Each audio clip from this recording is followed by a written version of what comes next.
order to ensure that the objective of these programs are achieved, we have assembled distinguished and eminent speakers to address topics that are relevant to the objectives of the program and to guarantee to get you thinking about promoting good corporate governance in your parastatals and agencies. The pace of this program may be little tasking and thorny. An important component of the program is the breakout sessions. As you well know, a breakout session provides opportunities for clear examination of issues and therefore constitute the engine room for deeper reflections of the issues at stake. I would with due respect like to appeal to you to give this aspect of the program your utmost attention. Enjoy the experience and make it a worldwide endeavor. At this juncture, it should be appropriate enough for me to express our profound appreciation to our eminent resource persons for accepting my request to kindly make themselves available for the delivery of this program. I believe I will be speaking their minds if I say that the best way we can show our appreciation for this sacrifice they are making is to give this program our full attention and unstinted commitment.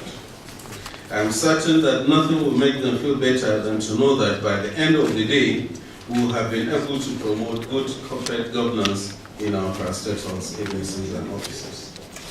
I wish to express the collective appreciation of Bureau of Public Service Reforms, to the Secretary to the Government of the Federation, Chairman, Steering Committee on Reforms, for all the support he has given to promote this program and the support he has been given to the Bureau of Public Service Reforms. Without his support, it would have been practically impossible to organize this program. We also thank the Head of Civil Service of the Federation, Deputy Chairperson of Steering Committee on Reforms, Permanent Secretaries in Office of Secretary to the Government of the Federation, other Permanent Secretaries, our partners, PERL, DFID, MacArthur Foundation, NGOs, civil society organizations, members of the press, as well as all our invited guests who are gracing this open ceremony. Once again, let me warmly welcome all of you to this event. Thank you very much. Permanent secretaries coming, we will welcome them and we'll try to create space for them to be here. It is not easy to be a permanent secretary. It's almost a life journey for you to get there. Thank you so very much. And the program continues without much ado. May I now respectfully invite for goodwill message, one of us who is here, one of our development partners here, who is Reform Facilitation Manager, Federal Lead of DFID, stroke PERL, Partnership to Engage, Reform and Learn, PERL, Mr. Odu Obi-Boaku. May you please come to give your goodwill message. You're welcome, sir.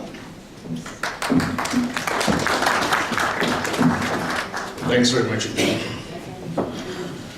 The Secretary to the Government of the Federation, the representative to the Head of Service, Permanent Secretary assembled, the Director General, Bureau for Public Service Reform, distinguished board members, ladies and gentlemen, I stand on existing protocols.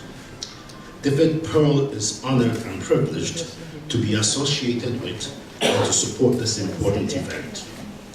This is part of DFID's continuing commitment to strengthening governance reform in Nigeria. This is also consistent with our understanding of the importance of agencies and commissions as instruments of effective service delivery. The good functioning of boards and agencies is what ultimately delivers services to Nigerians. There are agencies of government, for example BPSR, that we support, that ultimately support and strengthen agencies such as yours. Please access such support in service of Nigerians. We wish you fruitful and productive deliberations. Thanks very much.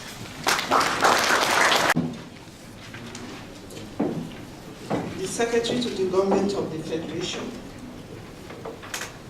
Permanent Secretary GSO, other Permanent Secretaries here present, the Acting DG BPSR, distinguished board members, ladies and gentlemen. First of all, I would like to apologize for the inability of the head of service to be here this morning. She takes this assignment very seriously, and usually she will not be able to attend. By Friday, she would have said somebody should represent her. But this morning, as at this morning, she planned to be here, but she was called to the villa, so she asked me to represent her. On that note, I would like to read her speech. It gives me great pleasure to be here for the opening ceremony of the induction program for governing board members under batches 2 to 4. I recall that the first batch was held in July 2018. The role of the governing board councils in the parastatals is clearly enunciated in their respective statutes and as clarified by the guidelines, extant circulars, and regulations. Similarly, governance has become very dynamic and result-oriented. The level of accountability has always been raised by the fight against corruption, the freedom of information, and the vibrancy of the civil society organizations. Given the fact that most members are drawn from diverse backgrounds, therefore, it is apt to bring you up to date on the rules and regulations guiding your responsibilities. I therefore use this opportunity to congratulate the Office of the Secretary to the Government of the Federation for this laudable program, even in the face of lean resources. Ladies and gentlemen, government has observed with major concern the emerging strain in the relationship between boards and the chief executives of parastatals, agencies, government-owned companies on one hand, and with their supervisory ministries on the other. Let me remind you that in order to guide the governing board's councils, various laws have made provisions for institutional representation on the boards. For the avoidance of doubt, officers who are delegated to represent their ministries on the boards of their parastatal shall adhere strictly to the following code of practice. 1. The officer must secure from parastatal's management minutes of the last meeting, an agenda for the upcoming meeting before leaving for the meeting. An officer who cannot secure in advance the agenda of an upcoming meeting of the board or prepare the requisite brief should not attend the meeting. Once he secures both items, he should immediately put up a brief and secure approval for the position of the ministry on each item on the agenda.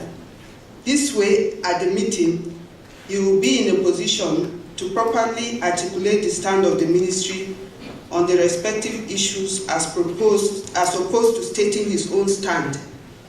Furthermore, such an approval will enhance his confidence to properly guide the board on policy matters. 4. On return, the officer must immediately brief the permanent secretary about any controversial or vital issue that came up during the meeting. Thereafter, he should submit a comprehensive report on the meeting within 48 hours. It will be the responsibility of the officer to convey earliest to the board management any important decision that results from the ministry's consideration of the report. In carrying out this important responsibility, officers should bear in mind that they are not representing themselves, but their ministries, whose interests they must always strive to protect. Another important factor is the need to cultivate a good working relationship between the chairman of boards and the chief executive. This, no doubt, will go a long way to minimize conflict that often arises. I similarly wish to address the need for clear lines of communication between board/management and their supervising ministries. Major sources of conflict in this regard include: 1. Chief Executive Officers of parastatals agencies, communicating directly with the Honorable Ministers, thereby bypassing the permanent secretaries, accounting officers of the ministries and other administrative institutions. 2.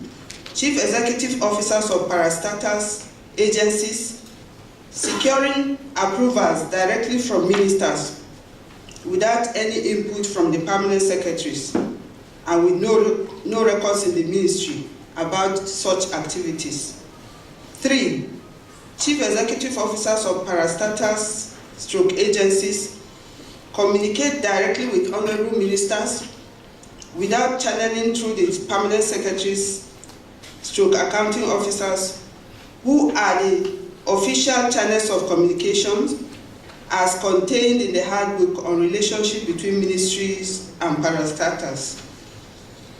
And 4, permanent secretaries, accounting officers delay or in some cases not communicating relevant information, circulars to the parastatals agencies for their guidance and implementation.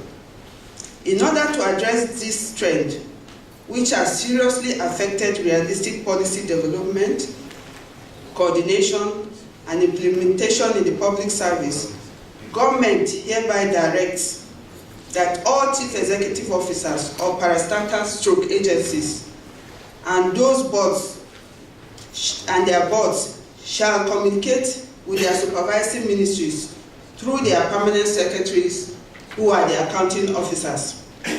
Permanent secretaries remain the institutional source for transmitting policy directives and information to the parastatals and agencies, and for ensuring effective coordination and implementation. A service-wide circular will soon be issued to clarify this position, where it becomes necessary for the chairman, chief executive to brief the minister. The permanent secretary shall be informed. On this note, let me thank you again for attending this all-important program. I do hope you find it of interest and apply it to the organization which you represent for effective communication. On this note, I wish you a fruitful deliberation. Thank you. Thank you. Mr. Boss, Mustafa. These are our big boss, and he is the boss to the high table. You're welcome, sir. Thank you very much.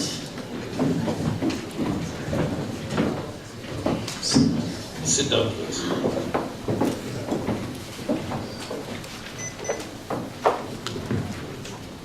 Some of us are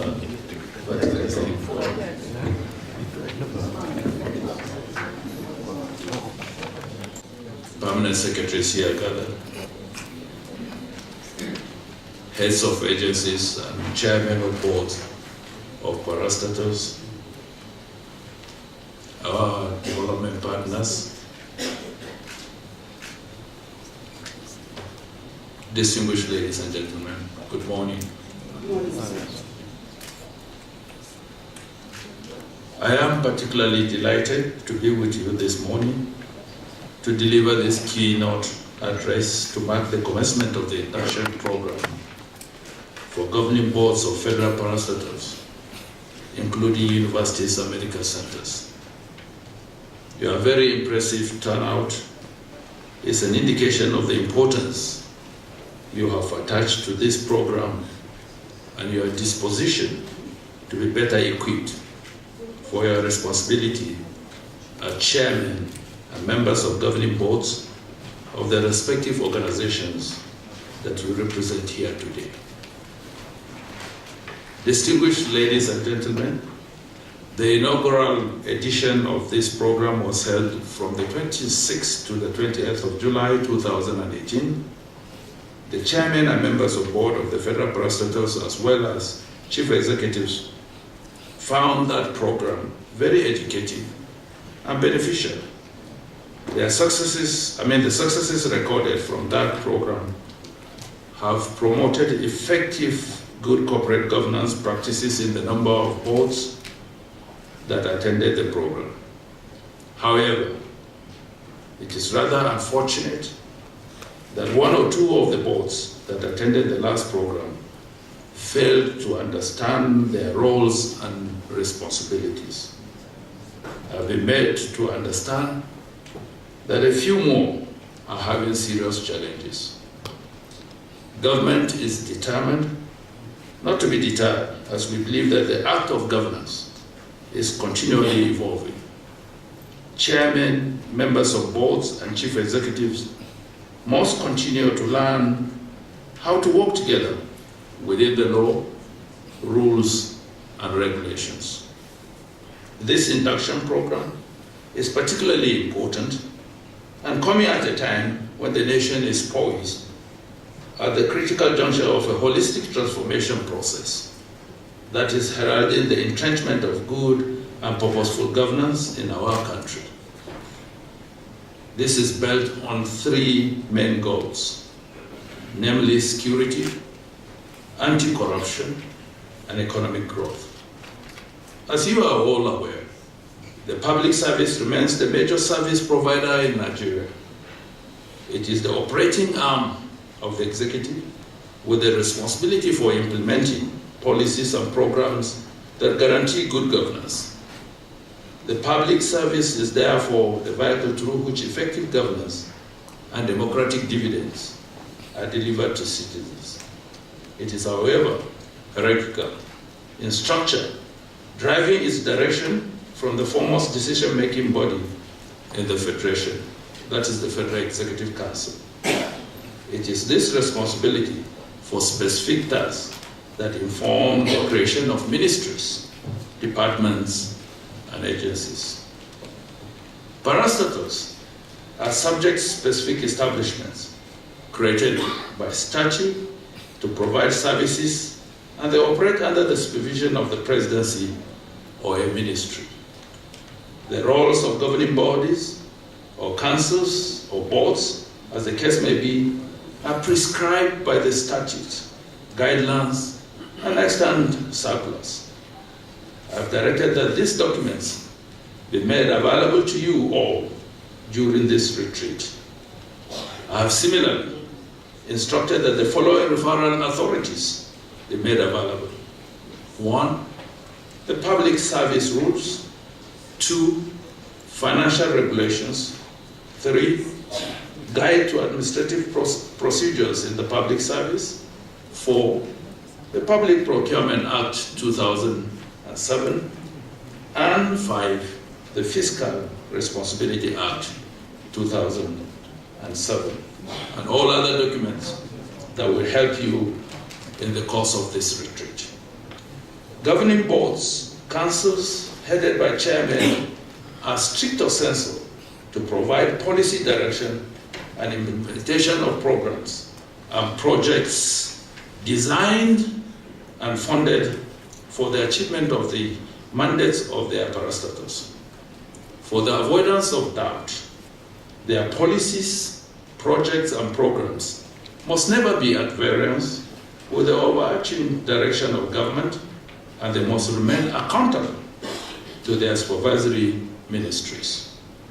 Let me emphasize that for effective guidance, policy coordination, and institutional memories, they must report to their ministries through the permanent secretaries.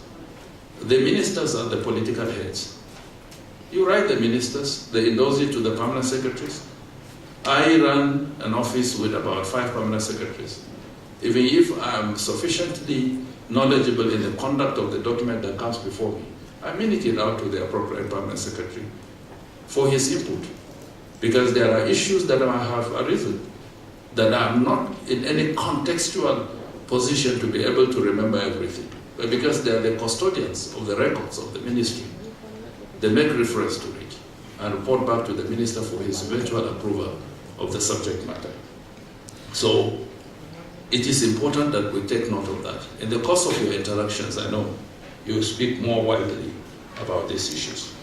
Distinguished ladies and gentlemen, I have observed with strong reservation that most governing boards are yet to understand the roles they are expected to play in the corporate governance of their organizations. Some of the issues that have become recurring this month include undue interference by board chairmen in the day-to-day activities of their respective parastatals and agencies, blatant disregard for extant regulations, guidelines restricting the conduct of board meetings. The conduct of board meetings is very explicit as to the number of times, the conduct of the meetings, and the facilities that ought to be available to the board. 3, alleged interference in the function of the office of the chief executive officers, issuing directive to staff without recourse to the chief executive officer, thereby undermining authority and creating disharmony amongst personnel. I've received reports that some board chairmen will come to their organizations and call subordinate officers and pass instructions to them. Put yourself in that position if you are the chief executive and you have your subordinate officer directly communicating with the chairman of board, taking instructions or giving information that are not filtered through the process. How would you feel? Imposing disciplinary measures on chief executives without recourse to lay down procedure, guidance, and approval from the supervising authorities. Using the labor unions and associations as agents of distraction in the parastatals. I understand that the chief executive will have one side of the union as his foot soldiers, while the board and the chairman will have one set of unions as his fighting force. This is unimaginable, and it cannot continue. And lastly, demanding for benefits far beyond authorized limits in the public service. Let me reiterate that membership of boards are part-time and considered a service to the nation.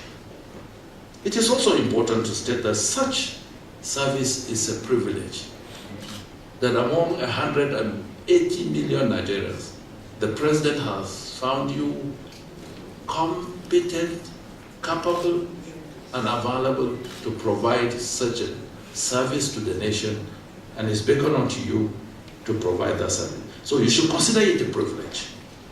We should therefore desist from actions and utterances that continue to ridicule the government. Categorically, let me state this. Governing boards do not have the powers to suspend or remove a chief executive appointed by the president without recourse to due process. That should be very, very clear. If you do not have the power to appoint, you don't have the power to remove without following due process.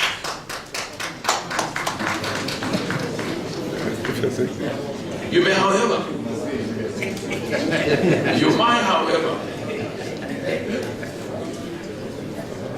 articulate infractions,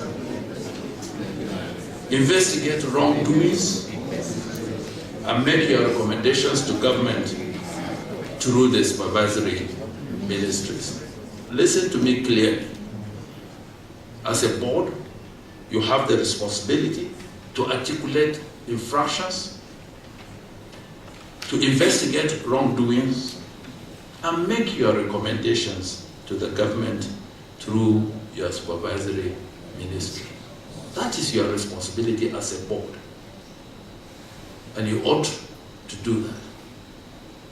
If there are infractions, if there are wrongdoings, as a board, you have different committees that you ought to have constituted to look at these issues, make recommendations to the board, the board meeting formally consider the report, adopt the report, and pass those recommendations to your supervisory ministry.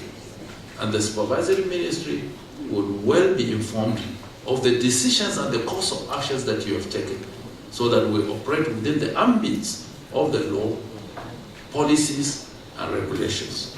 That way you have an orderly house.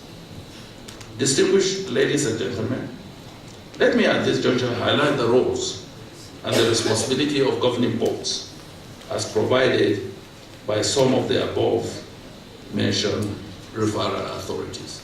But before I even proceed, let me back up a little bit and underpin what I've said in this particular paragraph.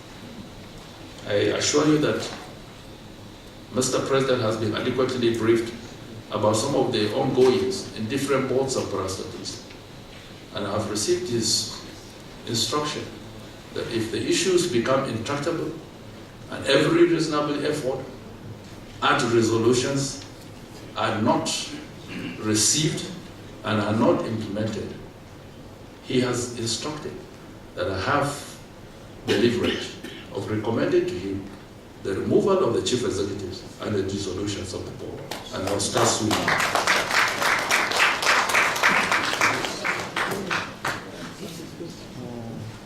Distinguished ladies and gentlemen, let me at this juncture highlight the roles and the responsibilities of the governing boards as provided by some of the above mentioned referral institutions. Statutory boards, councils shall set all operational and administrative policies in accordance with government policy directives and shall supervise the implementation of such policies.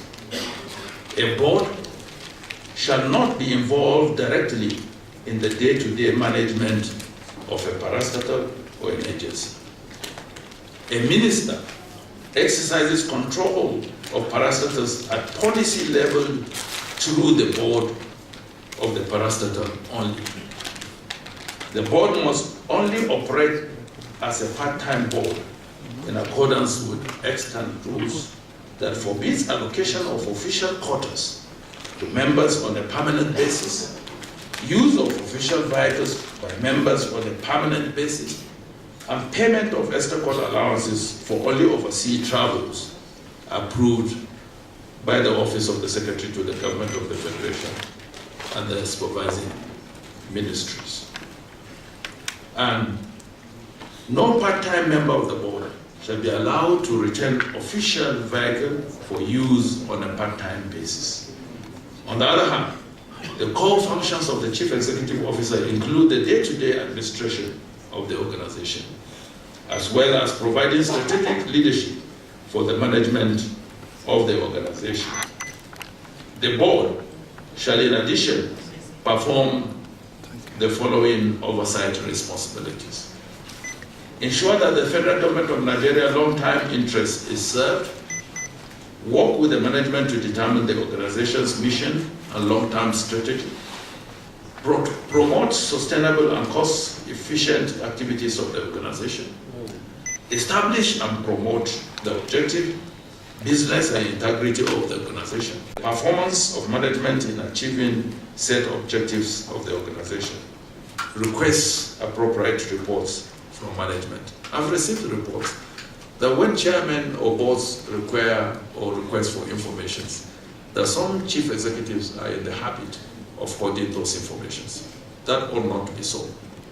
You are supposed to lay your reports, including your audit reports, including your financial reports, before the board, because they have the sole responsibility of driving the policies and the implementations of those policies in your organizations. I hope that you will take this induction program very seriously and leverage on the gains as I show support of His Excellency Muhammadu Buhari, President of the Federal Republic of Nigeria, in the discharge of your duties. I have directed that this program should be fully participatory, and as such, any of you could be invited to chair or lead a session without prior notice. It is therefore necessary that you all remain committed to the end of the event, as government will not hesitate to enforce disciplinary action on anyone found to have led this program halfway.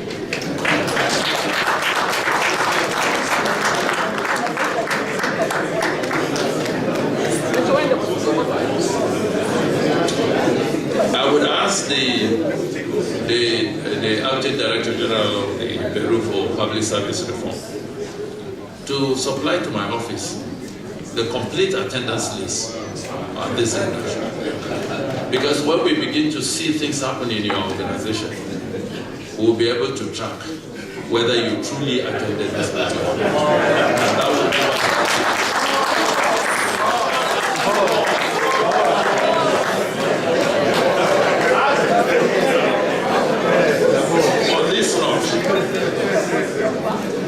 Chairman, distinguished board members, ladies and gentlemen, chief executive officers, I wish to formally declare the induction program for governing boards of federal parastatals, universities, and medical centers open, and I wish you a very fruitful day.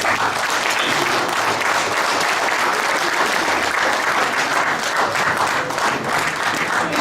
We give a better round of applause.